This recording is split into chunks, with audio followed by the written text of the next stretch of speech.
Gawa tayo ng ice candy guys. Pang tinda. Para makita tayo ng bakasyon. Para sa pag-aaral. Para sa pag-aaral ni Hatch. Sayang naman. Kailangan ko ng milyon-milyon na na ice candy na mabenta guys. Ano na to? Ice candy for a cause. Cause na C-O-S-T. Ay, joke. Parang nabasa ko yun. Dapat may taga-open. Nung ano guys, backstory. MMK. Ito yung business namin noon. Gagawa ng ganito. Ice candy. Kabuhayan ni mother and father. Tumutulong din kami gumawa.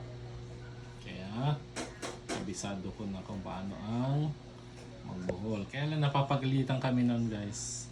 Kapag malaki at kulang. Kulang yung bilang.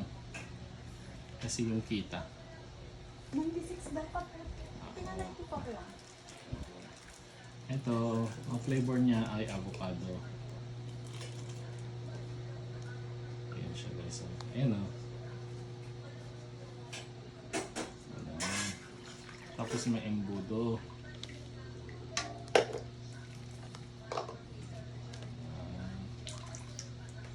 Yan ang pinag-umpisan namin guys.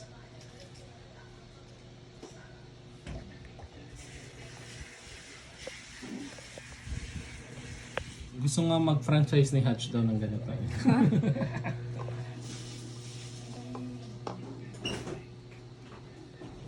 Ang dami kaya nag-negosyo ng ganito, yung nagsusupply sa different schools. Nagagawa lang sila. Tapos kino-commission ng school yung canteen na.